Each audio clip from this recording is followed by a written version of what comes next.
যারা জবানবন্দি দিতে রাজি হননি তাদের বাবা, ভাই কিংবা স্ত্রীকে উঠিয়ে এনে নির্যাতন করে জবানবন্দি দিতে বাধ্য করা হয়েছে।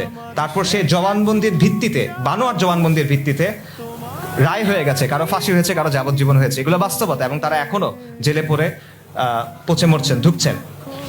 জঙ্গি মামলার নামে পর্দানসীন মুসলিম নারীদের সেক্সুয়াল অ্যাবিউজ করা হয়েছে, রেপ করা হয়েছে, মধ্যযুগীয় কায়দায় নির্যাতন করা হয়েছে, এবং এর প্রমাণ আমরা দেখেছি গুম কমিশনের রিপোর্টে, আয়নাঘরের তদন্তে এবং জুলাই পরবর্তী অসংখ্য বস্তুনিষ্ঠ অনুসন্ধানী প্রতিবেদনে। এবং আজও সন্ত্রাস দমন আইনের কারণে অনেক নিরীহ মানুষ বন্দী হয়ে আছেন, এবং এটার অপপ্রয়োগের ফলে অনেক মানুষের জীবন ধ্বংস হয়ে গেছে, অনেক পরিবার ধ্বংস হয়ে গেছে।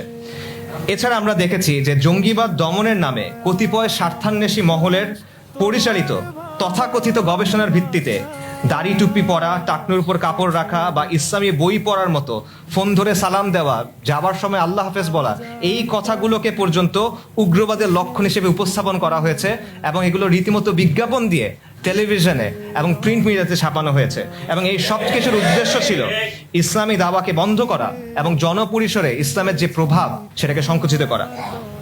আমার ব্যক্তিগত অভিজ্ঞতা বলি, আমি নিজে ব্যক্তিগতভাবে হাসিনা আমলের ভুক্তভোগী।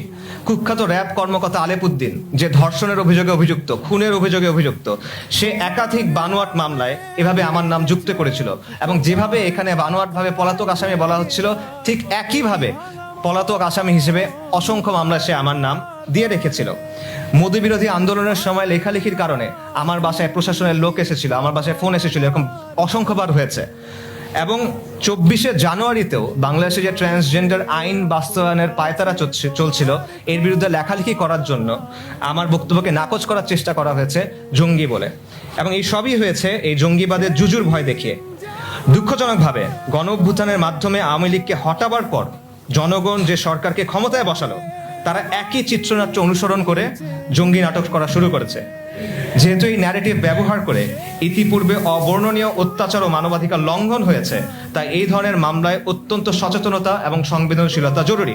এই ধরনের যে কোনো তদন্ত ও মামলায় আমরা প্রতিটি অভিযুক্তের জন্য ন্যায় বিচার, সদাচরণ এবং মানবাধিকার সমুন্নত রাখার আহ্বান জানাই, এবং গণমাধ্যমকে জনগণের প্রতিনিধি হিসেবে দায়িত্বশীল সাংবাদিকতার আহ্বান জানাই। মিথ্যা এবং হয়রানিমূলক রাজনৈতিক মামলা কলোনিয়াল আমলের ঐতিহ্য। আজকের এই পোস্ট কলোনিয়াল রাষ্ট্রগুলো ইংরেজের এই ট্র্যাডিশন খুব ভক্তি ভরে অনুসরণ করে যাচ্ছে। এই জন্য আমরা দেখি যে অনেক রাজনৈতিক দলের শীর্ষ নেতার বিরুদ্ধে ময়লার ট্রাকে আগুন দেওয়ার মতো অনেক মামলা আছে। এগুলো নিয়ে হাসাহাসি করা যায়, কিন্তু জঙ্গি মামলা কিংবা সন্ত্রাস বিরোধী আইনের মামলার ক্ষেত্রে ব্যাপারটা সেরকম না। কারণ জঙ্গিবাদের অভিযোগ গুরুতর অভিযোগ, সন্ত্রাস বিরোধী আইনের মামলা গুরুতর মামলা। এই বাংলাদেশে এই অভিযোগ আর এই মামলাগুলোর কারণে অনেক নিরাপরাধ মানুষকে বন্দিত্ব, নির্যাতন এবং হত্যার শিকার হতে হয়েছে। এবং এই প্রক্রিয়ার সবচেয়ে মারাত্মক দিক হলো, এখানে যে অভিযুক্ত তার নিজেকে নিরাপরাধ প্রমাণ করার কোনো সুযোগ নাই। সাধারণত কোনো ব্যক্তির বিরুদ্ধে অভিযোগ উঠলে সেটি প্রমাণিত না হওয়া পর্যন্ত সে নির্দোষ হিসেবে গণ্য হয়, প্রিজাম্পশন অফ ইনোসেন্স। এটা যে কোনো সভ্য আইনি ব্যবস্থার একটা মূল ভিত্তি। কিন্তু ইসলাম প্রিয় নাগরিকদের ক্ষেত্রে ব্যাপারটা উল্টো, গিলটি আনটিল প্রুভেন ইনোসেন্ট। মন চাইলো মামলায় নাম জড়ায় দিবেন, এখন যার নাম জড়ানো হয়েছে তার দায়িত্ব হলো নিজেকে নির্দোষ প্রমাণ করা। সম্পূর্ণ উল্টো। যখন কোনো মুসলিমকে জঙ্গি বা উগ্রবাদী হিসেবে অভিযুক্ত করা হয়, তখন তাকে আগে থেকেই দোষী মনে করা হয়, কোনো প্রমাণের প্রয়োজন নেই, কোনো বিচারিক প্রক্রিয়ার দরকার নেই, অভিযোগই তার শাস্তির জন্য যথেষ্ট। এটাই বাংলাদেশের বাস্তবতা। এবং আমরা যা কিছু বললাম তার প্রায় সবকিছু আমরা এই মামলায় দেখছি। হাসিনার আমলের চিত্রনাট্যের পুনরাবৃত্তি দেখছি। আমরা সোশ্যাল মিডিয়া, সামাজিক গণমাধ্যমের সূত্রে দেখেছি এই মামলা যারা দায়ের করেছেন সেই ব্যক্তিদের ফোন করা হয়েছে, এবং এই মামলার ব্যাপারে যখন জিজ্ঞেস করা হয়েছে তখন তারা বলছেন সরকারের চাপ আছে। সোশ্যাল মিডিয়া সূত্রে আমরা দেখেছি যে কেউ কেউ এইচইউ হেডকোয়ার্টারে গিয়েছেন, এবং সেখান থেকে বলা হচ্ছে, তাদের আনঅফিসিয়ালি, অনানুষ্ঠানিকভাবে জানানো হয়েছে যে অভিযুক্ত যারা, তাদের মোবাইলে নাকি আমাদের ছবি পাওয়া গেছে, যেটা কোনো পাবলিক সেমিনারে নাকি তারা আমাদের সাথে ছবি তুলেছেন। আমরা অসংখ্য পাবলিক সেমিনার করি যেখানে শত শত কিংবা হাজার মানুষ আছেন, এবং তারা অনেক সময় ছবি আমাদের সাথে তোলেন। এই কারণে মামলায় আমাদের নাম দেয়া হচ্ছে। এটা হলো আনঅফিসিয়ালি বলা কথা। এটা কোন ধরনের যুক্তি?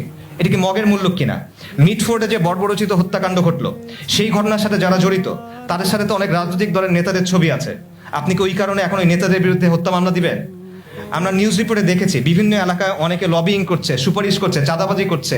এরা অনেকে সমন্বয়ক পরিচয় ব্যবহার করছে, বা সমন্বয়কদের সাথে, ইভেন উপদেষ্টাদের সাথে তাদের ছবি আছে। এখন কি আপনি চাঁদাবাজির মামলায় উপদেষ্টা আর সমন্বয়কদের আসামি বানাবেন? বলা হচ্ছে বলা হচ্ছে সরকারের পক্ষ থেকে চাপ আছে। সরকারের কাজটা আসলে কি? গতকালের ঘটনা আপনারা সবাই দেখেছেন।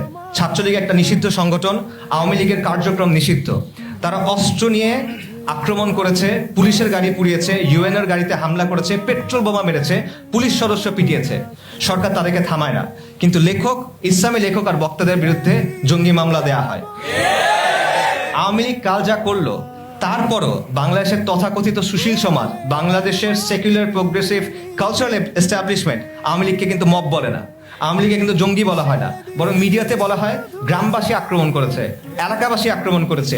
বাংলাদেশের গ্রামবাসীরা কখন থেকে পিস্তল, কাটা রাইফেল, বন্দুক নিয়ে ঘোরাঘুরি করা শুরু করলো? বাংলাদেশের সেকুলার প্রগতিশীলরা আমরা এমনও দেখছি, তারা কালকের পর বলছে যে কেউ যদি আওয়ামী লীগ সমর্থন করে, শুধুমাত্র আওয়ামী লীগ সমর্থন করার জন্য তাকে দোষী বলা যাবে না। এটা হলো সেই আওয়ামী লীগ যারা গত জুলাই মাসে 2000-এর বেশি মানুষ হত্যা করেছে, যারা 1500 বেশি নাগরিককে গুম করেছে, তাদের মধ্যে 300 জনের বেশি নাগরিককে গুমের পর হত্যা করেছে। তারপরও আওয়ামী লীগ সমর্থন করার জন্য কিংবা কালকে যা হলো সেটাকে সমর্থন করার কারণে কাউকে জঙ্গি বলা যাবে না, কারো বিরুদ্ধে কিছু করা যাবে না, ঠিক আছে। কিন্তু ইসলামপন্থীদের বিরুদ্ধে বানোয়াট মামলা দেওয়া যাবে, কারণ তারা ইসলামপন্থী। আপনি ইচ্ছা মতো আমাদের গুম এবং নির্যাতন করতে পারবেন, আমাদের মেরে ফেলতে পারবেন। কেউ পাবলিক লেকচারে আমাদের সাথে ছবি তুলেছে, তাই আপনার সন্দেহবশত আপনি কেসে নাম দিয়ে দিতে পারবেন। এই হলো বাংলাদেশের অবস্থা। এটা বাংলাদেশের সমাজ এবং রাষ্ট্রের কাঠামোগত যে ইসলাম বিদ্বেষ, সেটার বাস্তবতা। পাশাপাশি আমি এটাও বলতে চাই যে যাদেরকে অভিযুক্ত করা হয়েছে, যাদেরকে গ্রেফতার করা হয়েছে, তাদের ক্ষেত্রেও প্রকৃত পরিস্থিতি কি সেটা আমরা জানি না। এখানে প্রপার ইনভেস্টিগেশন প্রয়োজন। আমরা সোশ্যাল মিডিয়াতে দেখেছি যে কেউ বলেছেন যে এখানে কেউ আছে যারা ইতিপূর্বে গুমের ভিকটিম ছিলেন, এখানে কেউ আছেন যারা নাকি ওই সময়টাতে জেলে ছিলেন। এই তথ্যগুলো আমাকে ভেরিফাই করা সম্ভব হয়নি, তবে এই তথ্যগুলো যাচাই করা উচিত। কারণ সোকল জঙ্গি মামলার ক্ষেত্রে এই সংস্থাগুলো যেসব বক্তব্য তৈরি করে, এই সংস্থাগুলো যেসব বয়ান দেয়, সেগুলো বিশ্বাস করার মতো না, যেটা আমরা ইতিপূর্বে দেখেছি। তো যেই অজুহাত আর মামলাকে ব্যবহার করে হাসিনা সরকার এত জুলুম করব, 1 বছরের মাথায় সেম বয়ান, সেম গল্প যখন সামনে আনা হচ্ছে, তখন সেটা যাচাই করা অত্যন্ত গুরুত্বপূর্ণ যে ব্যাপারটা আসলে কি হচ্ছে। তাদের পরিবারগুলোর সাথে কথা বলা হচ্ছে কিনা, তাদের সাইড অফ দ্য স্টোরি শোনা হচ্ছে কিনা, এবং এই কাজটা মিডিয়া করছে কিনা, মিডিয়া কি ওই ন্যারেটিভকে প্রশ্ন করছে কিনা, নাকি বাহিনীগুলো যা বলছে সেটাই তারা তোতা পাখির মতো আওড়ে যাচ্ছে, এই বিষয়গুলো প্রশ্ন করা দরকার। এবং আমরা মনে করি এই জঙ্গি নাটক মঞ্চানোর উদ্দেশ্য হলো দায়ী এবং আলেমদের নিরুৎসাহিত করা, জনপরিসরে ইসলামের অবস্থানকে সংকুচিত করা, বিদেশি শক্তিকে খুশি করা, এবং সম্ভবত আইন শৃঙ্খলা বাহিনীর ভেতরে কৃত্রিম সাফল্যের গল্প তৈরি করে প্রমোশন নিশ্চিত করা। আমরা স্পষ্ট ভাষায় বলতে চাই, জঙ্গি নাটক মঞ্চায়নের এই প্রবণতা বন্ধ করতে হবে। দেশে যেন অতীতের ফ্যাসিস্ট জাহেলি নিপীড়নের পুনরাবৃত্তি না ঘটে, এজন্য সংশ্লিষ্ট সবাইকে সতর্ক থাকার এবং সোচ্চার থাকার আহ্বান জানাই। আমরা চাই না পুরনো জাহিলিয়াত ফিরে আসুক, এবং আমরা স্পষ্টভাবে বলতে চাই, ধর্মীয় পরিচিতির কারণে অপবাদ দেওয়া এবং তাদের জঙ্গি হিসেবে উপস্থাপন করা চরম অন্যায়, যা প্রতিহত করা আবশ্যক। ধর্মীয় বিশ্বাস এবং প্র্যাকটিসের কারণে এমন দমন পীড়ন কোনোভাবেই গ্রহণযোগ্য নয়। আমরা এই পরিকল্পিত জাহিলি নীতির তীব্র প্রতিবাদ জানাই, এবং একই সঙ্গে আমরা এই জঙ্গি নাটকের রচয়িতা ও পরিকল্পনাকারীদের চিহ্নিত করে তাদের দ্রুত জবাবদিহিতা এবং বিচারের আওতায় আনার জোর দাবি জানাই। যারা এই ষড়যন্ত্র করেছে তারা জেনে রাখুক, এতে তারা সফল হবে না ইনশাআল্লাহ। ইতিহাস জালিমদের জন্য কখনো উদার হয় না, আর জুলুমের বিরুদ্ধে স্বয়ং আল্লাহ সুবহানাহু ওয়া তাআলা সাক্ষ্যদাতা। আল্লাহ আযজা ওয়া জাল্লা বলেছেন, ওয়া মাকারাল্লাহ ওয়াল্লাহু খায়রুল মাকিরিন। তারা ষড়যন্ত্র করেছিল আর আল্লাহ জবাবে কৌশল করেছিলেন, এবং আল্লাহ সর্বোত্তম কৌশলী। আমরা আল্লাহর উপর তাওয়াক্কুল করি। আসসালামু আলাইকুম ওয়া রাহমাতুল্লাহি ওয়া বারাকাতুহু।